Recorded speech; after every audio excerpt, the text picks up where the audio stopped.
আসসালামু আলাইকুম। এই ভিডিওতে এখন আমরা জীবন ও জীবিকা বইয়ের পঞ্চম অধ্যায় আমার জীবন আমার লক্ষ্য এই অধ্যায়টি থেকে আলোচনা করব। আজকের এই ভিডিওটি খুবই ইন্টারেস্টিং, তাই আমার চ্যানেলে যারা নতুন রয়েছেন তাদেরকে সাবস্ক্রাইব করার একটি ছোট্ট অনুরোধ থাকবে। आपके सामने एक बड़ा सा रेड बटन है। আর আমার চ্যানেলের অলরেডি সাবস্ক্রাইবার যারা রয়েছেন তারা অনেকেই এভাবে ভিডিও দেখে চুপি চুপি পালিয়ে যান, তাই ভিডিওটিতে লাইক করে যাওয়ার একটি ছোট্ট অনুরোধ থাকবে। শুভ কাজ যত তাড়াতাড়ি সম্পন্ন হয় ততই মঙ্গল। আচ্ছা ঠিক আছে, আপনাদের অনেক ধন্যবাদ। লক্ষ্য করো, এখানে একটি কেস রয়েছে। কেসটি হচ্ছে মেরিনার লক্ষ্যে পৌঁছানোর গল্প। আর এই কেসটি থেকে পরের পৃষ্ঠায় একটি ছক রয়েছে।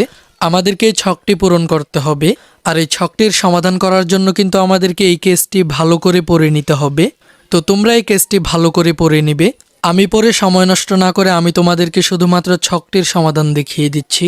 এখানে ছকটির উপরে বলা হয়েছে, মেরিনার চরিত্রে নিজেকে কল্পনা করে নিচের ছকটি দলগত আলোচনার মাধ্যমে পূরণ করো। ছকটির প্রথম অংশে আমাদেরকে লিখতে হবে প্রথম বছরের জন্য স্বল্পমেয়াদী তোমাদের পরিকল্পনা।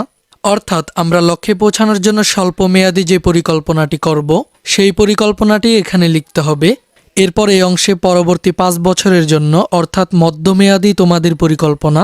এই অংশে আমরা আমাদের মধ্যমেয়াদী পরিকল্পনাটি লিখব। এরপর বিদেশে রপ্তানির জন্য অর্থাৎ দীর্ঘমেয়াদী তোমাদের পরিকল্পনা।